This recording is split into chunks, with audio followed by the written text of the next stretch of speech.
the reason I'm standing up here tonight, because, you know, I feel like I'm going to represent the community, and I'm going to ask these questions because we want specifics, we want facts, and I'll continue to ask these questions, and at some point, hopefully you'll be able to answer them, somebody will be able to answer them, and we'll be able to notify the public this can really happen, and this is the advantage of the merger and what it's all about.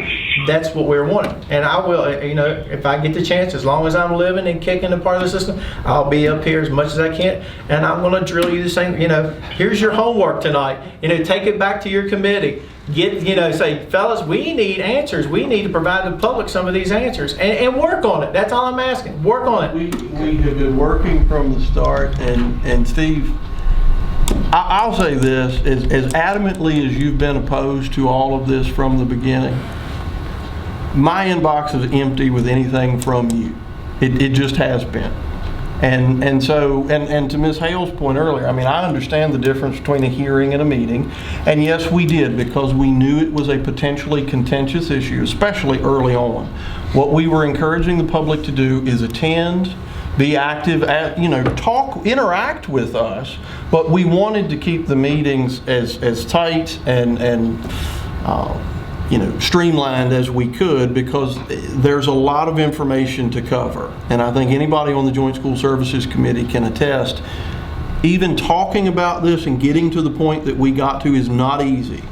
So to have a lot of public delegation, especially before any plan was even presented, I think would have been counterproductive. However, again, anybody that knows me knows I'll talk about anything you want to talk about, just about at any point. Don't wake me up in the middle of the night, but beyond that, I will talk about it. So, and you may not have an answer, but you'll give one in a roundabout way.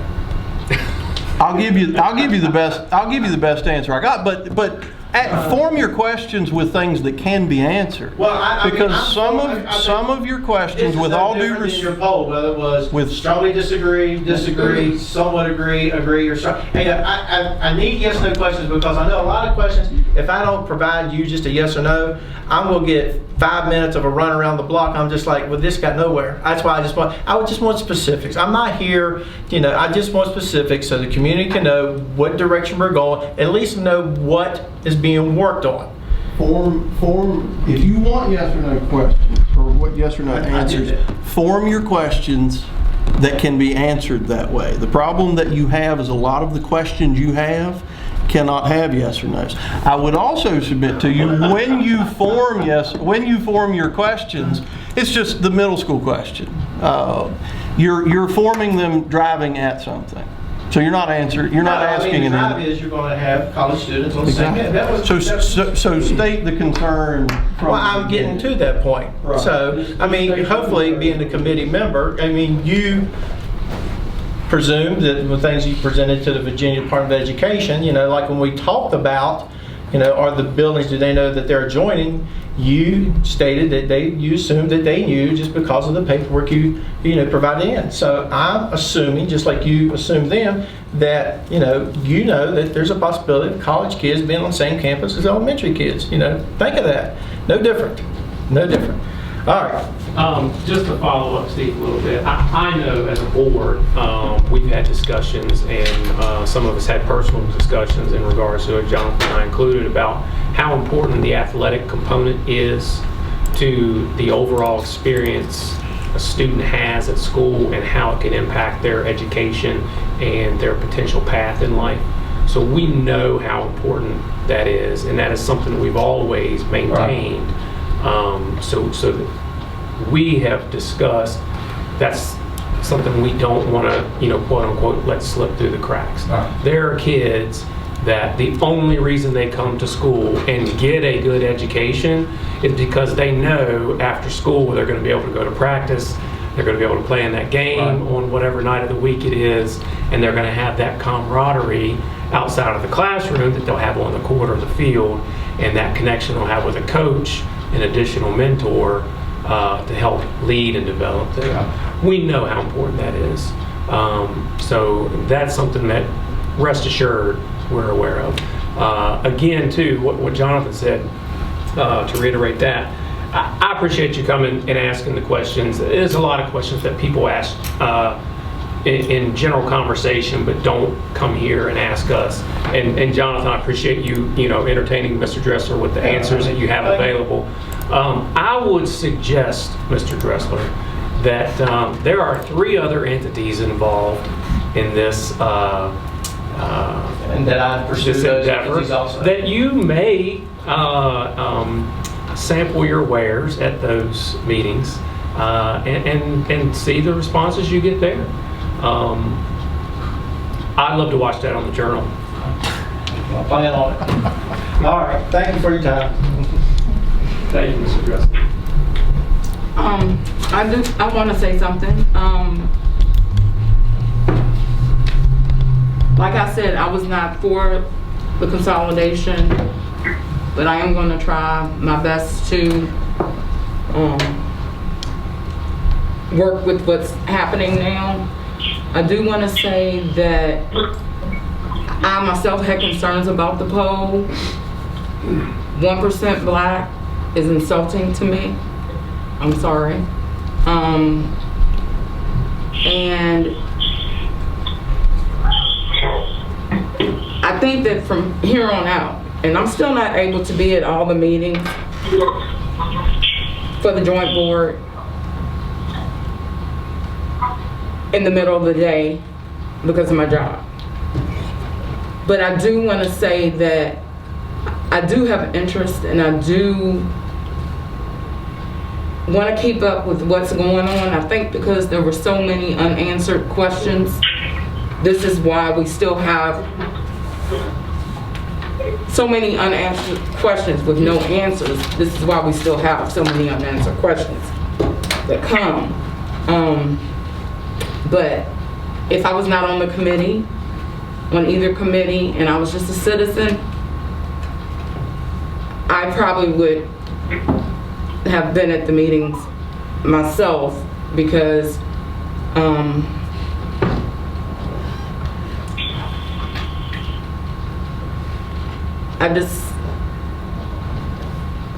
I still don't understand some of the things it's done, but I do think that because, like now we're saying, it depends on what this group says, or it depends on what the new committee, I just think it leaves everything so open. And that is very, very, I'm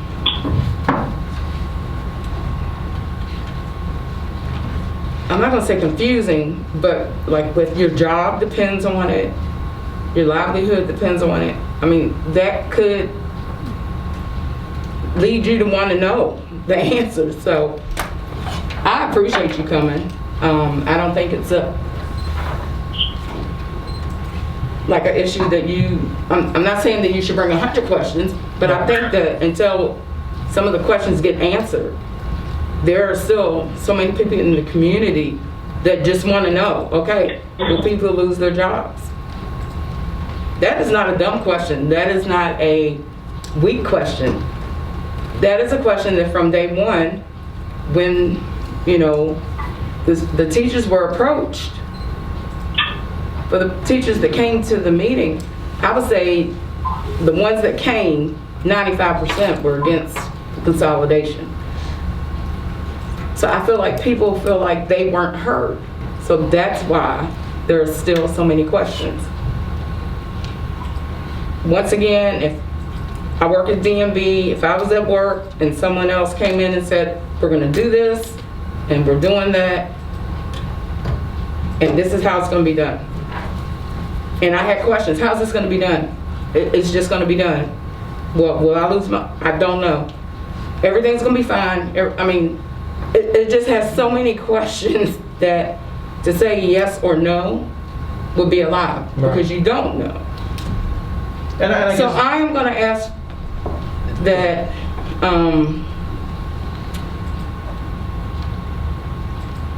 like Bert said, I mean, go to the other committees and ask or seek the question, the answers, because I think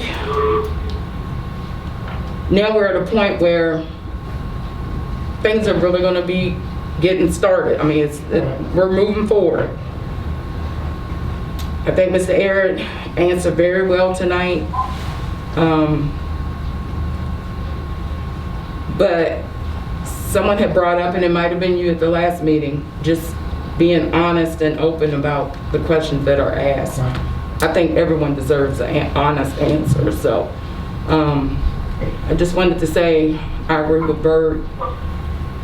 You got questions, ask. And you may, and Steve, if you go to those other meetings, you ask those questions, you may not get the answers that you want. Well, and that's- he's a co-chair, and I'd like to speak to the other co-chair also. The point is, I think, is that so they are aware Right. that there's individuals asking those questions. And- That's and really the concern, I think, would be most to important. button it up, and I certainly don't mind. I mean, you could have a right to come and speak, in several different capacities. So you can come and ask questions. It's certainly not a problem. But especially as your questions get more complex and they literally cannot have a simple yes or no answer, and there needs to be a series of sort of scenarios laid out, send me an email. And I'll be happy to either answer them in writing, something that you can show other people. Did you send my box at home? Is empty? From you, it has been empty. So that's my last one. I never got one. You never got one? I never got I one. sent you a good one right after that poll. I can't believe I didn't get a response. Mr. Dressler, I have never received any. Man. Never received. Well, you have gotten one. I was wondering why you never replied to it. Well, I guess now, but you did get one. Maybe a good thing you didn't get it. So I have never received it, and I'm serious. And I don't. We have other business to go on, and I don't want to drag your delegation out. But asking questions as your position as vice president of CEA is 100% something that you should be doing. But again, I have to go back when you come tonight and kind of say, look, you've never answered my question. I have to go back to you never asked. And we tried, I genuinely tried to communicate to everybody that would either ask me or people that I would interact with. I tried to get that information out there. I believe as far as that the press release sort of that we were talking about at your last delegation here, I believe that actually was run in the Virginian Review, but it was not run as a separate piece on another. I think it was run as a companion to a joint school services meeting that we had. It was also sort of in narrative form as I was the author of it. So I don't think it stood out like it maybe was intended to, but we'll work on that as we go forward. So, thank you. Okay, I have a comment to make, please. Yes, ma'am.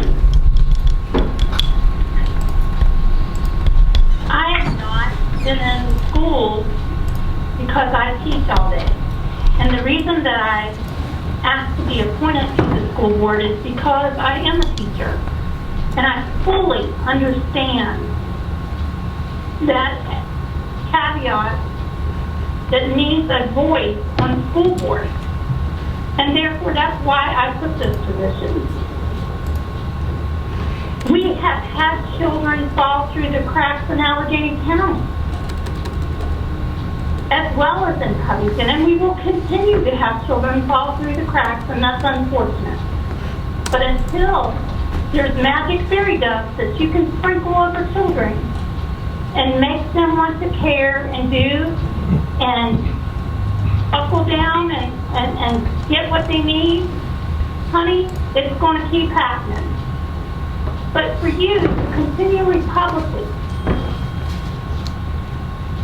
have a scathing and unkind attitude toward me and any other employee in Allegheny County Public Schools is unprofessional and uncalled for. We all live in this community together. Our children live here together. We marry from all different school systems, from all different communities, and we come together and we work as a community. And to say we can't is wrong, because we can. We do it all the time. We do it in our churches. We do it in our civic group. We do it when we go out to eat. We do behave as a community, and we can do it in our schools. And we need to quit this dialogue of we versus them, because we are the Allegheny Highlands. We are the Allegheny Highlands.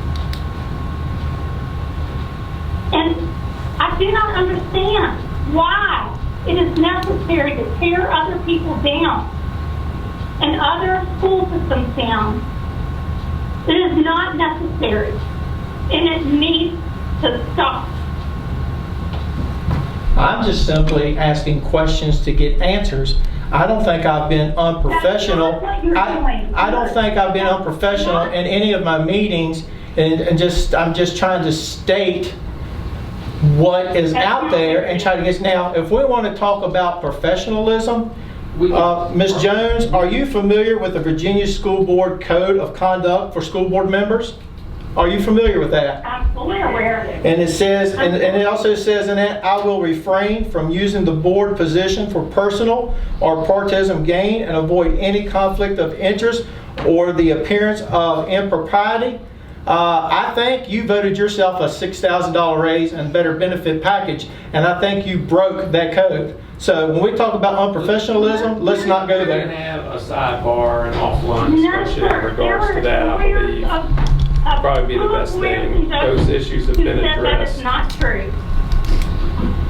And you have no right to hold that and make that kind of statement publicly all the time, Mr. Dressler. I've made it one time, that was tonight. That was tonight. Ms. Jones, I'll suggest that I did not. Ms. Jones, I'll suggest if we want to continue discussion on this topic, we'll do that in a sidebar, or we can set a meeting or one-on-one with superintendent or something like that, if you would prefer that. I'm finished, Mr. Baker. I'm good. Thank you, Ms. Jones. Mr. Baker, Yes, ma'am. I have a couple comments. Just a comment. I definitely welcome the questions that Mr. Dressler brought to the school board. I want to assure him, as part of the executive subcommittee, we are asking those needed questions. We understand that the public needs answers. Jonathan did an excellent job tonight answering the questions as best as he could. However, in order to prepare for those questions, I strongly suggest that maybe to get the answers that he needs to, like it was stated, he needs to confer with some of the committees, because most of the questions he answered as tonight, I think the curriculum subcommittee could have provided a more detailed answer for him, because I know Mr. Dressler said they were yes and no questions, but they weren't formulated like that. They needed more answers. So my thing is in the future, if we have questions like that, maybe a letter, or maybe some of the other members, like I was hoping Dr. Furman could be there, because I know she's part of the curriculum committee, because those were like at least 10 to 12 questions. And in order for us to give him the best answers, but sometimes you need those questions beforehand. Okay, I do appreciate Jonathan doing the best he could on the spot, but that's why we have subcommittees, to really zoom in and target in on those things that, like Mr. Dressler said, that needs to be addressed. And we want those answers too, and we're doing the best we can. We know that we still need to do more, okay? And it is. We're working together. That's what I would like to project. we have made a decision in September that we're going to merge, and we have to come together. And when we start bringing in division, that's not helping anybody. Okay? It's not us against them or anything like that. We have to, like Erica said, decide this is something we have decided we're going to do. We're going to move forward. We're going to address those tough questions and move ahead. And that's what I would like to see in the future. Okay? Yes, ma'am.